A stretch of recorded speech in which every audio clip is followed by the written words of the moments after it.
Welcome back to part 6 of the Bionic Hybrid X210 build instructions. Okay, so at this part what we're going to do is we're going to bind the X4R to the Taranis and fit both the lost model alarm and the receiver into the model itself.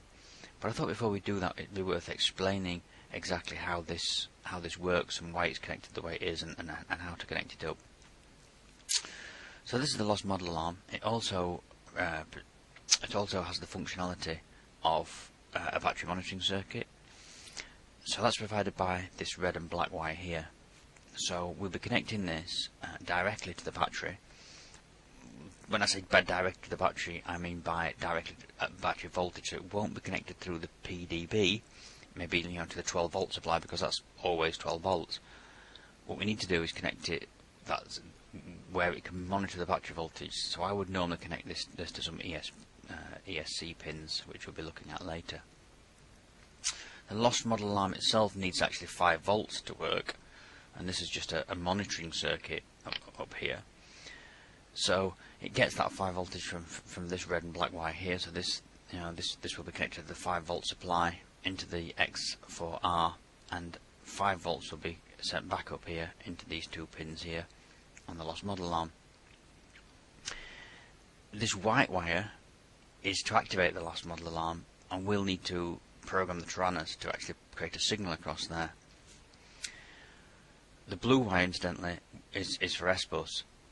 I've done quite a bit of testing on S-Bus and PPM and PWM, and the research says that S-Bus is the fastest communication method, and therefore reduces the latency between moving the sticks and the model reacting in the way you want it to.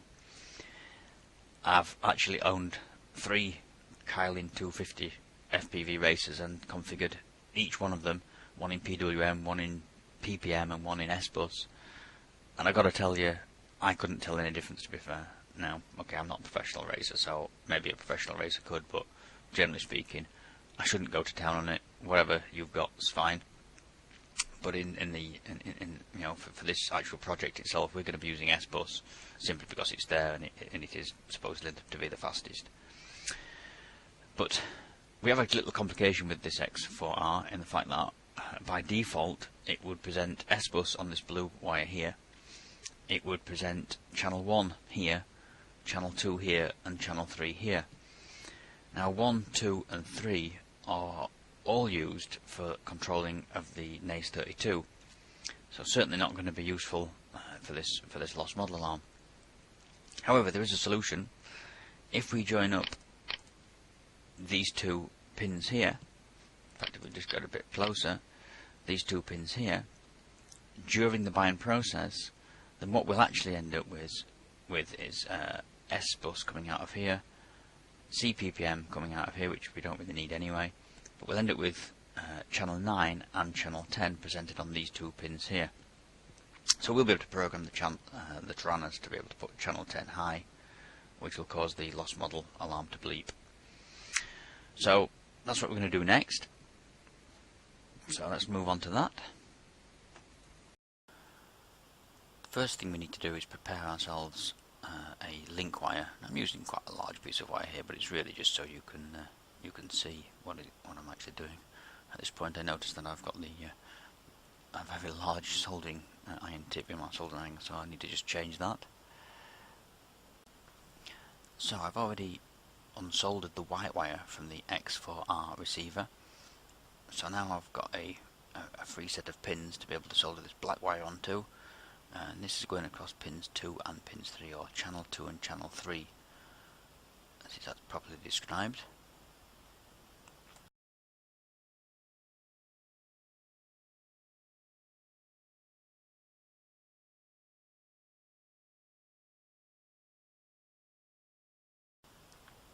And as you can see, that's where you should have a solder joint across there. The next step is to create a model in the Taranis that we can bind the receiver to. So I'll just reuse this model here, and then we'll just rename the model so we know which one we're working with during the course of this project. So I'll just call this Bionic 3.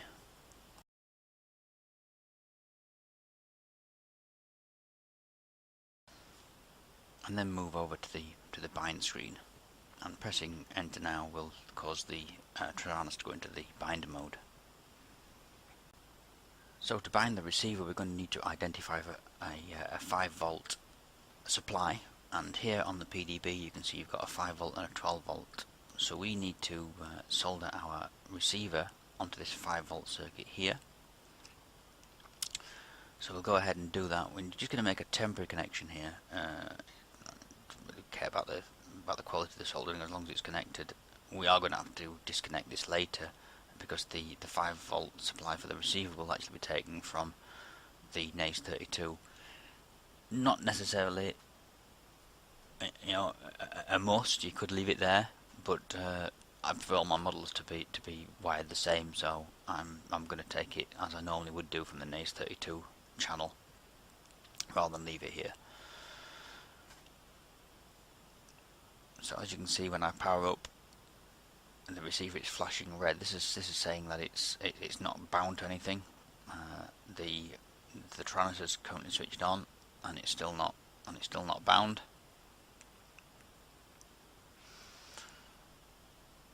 So what we need to do is we need to put the Taranis in bind mode.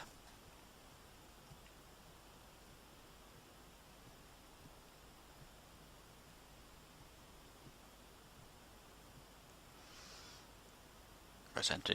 If you could hear it now, the Taranis will be making like a whistling noise.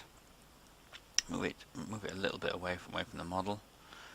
It's better to do this actually at a bit more distance than I'm doing it here. I would normally put the Taranis at the other side of the workshop at this point, but for the benefit, so you can see that the Taranis is there and still switched on, and what I'm doing, I'll actually just do it this way. So the loop's in place. I need to press this button here as I power up the model. So not the easiest thing in the world to do. So actually what I'm going to do is I'm just going to, after several attempts of trying to find a good solution, I'm going to just remove the cover so I can get my nail on the button. I should be able to hold the model when I push the XD60 connection in, and you should see that the LEDs flash here. So I've got a solid green and a red flashing LED. That's indicating that it's in the correct mode.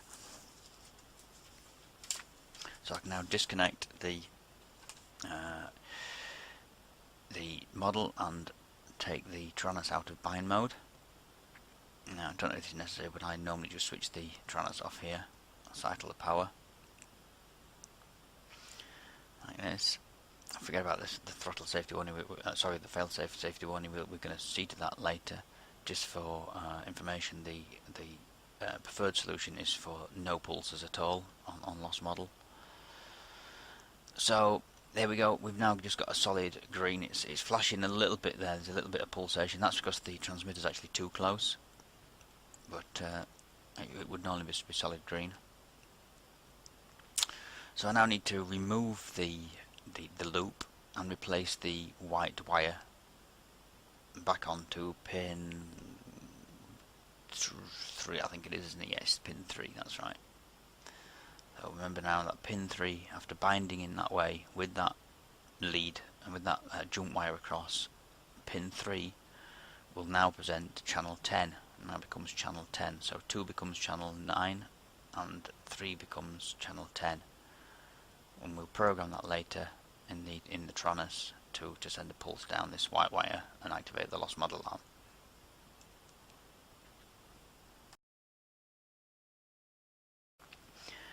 So looking at the fitting of the lost model alarm, then I'm just using some double-sided sticky foam on the back of the lost model alarm. The lost model alarm will be faced with the speakers to the rear of the model. I put the sides on there onto the RX mount just to make sure that we're not going to find that we can't fit the sides later after we've fitted these parts in place. So just a gentle push down there. This is quite strong double-sided sticky tape, and once it's on there, it isn't coming off. Now, it's worth pointing out here that the back of the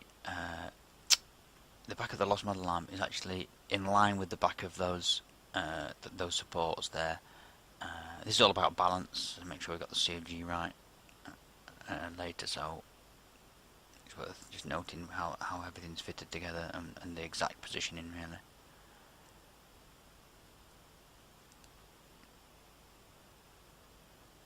So it takes some time here just to get the wires in the right place, think about where the antennas are going to run, where the wires are going. I've got some temporary connections, don't forget, still on the wiring. But in the general direction of where the wires are going to go anyway. So the receiving unit there is going to be placed on top of the lost model alarm, with the antennas pointing towards the front of the model. And remember that those antennas are actually going to go through into specially printed guiders in the frame top. A nice gentle push to make sure that it's actually fitted correctly.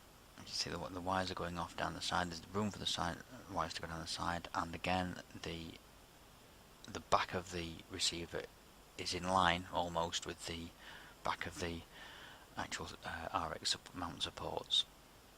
And just to tidy that wiring up, and you can see that wiring is going to go across the top of the PDB inside of those white hex standoffs, and on top of that will be the NAS32, of course, keeping them in place. Note that the blue wire for the S-bus yet hasn't got a connection, and we're going to need to unsolder now the other temporary connections we've already made. So let's do that. Let's unsolder the red and black wires that are feeding the 5 volts into the RX now. I like to do this on the NAS32. Potentially you could leave it there. To be fair, it would still work, but I prefer to run power into the NAS32 from this point up into the top, and then actually use the NAS32 to power the receiver.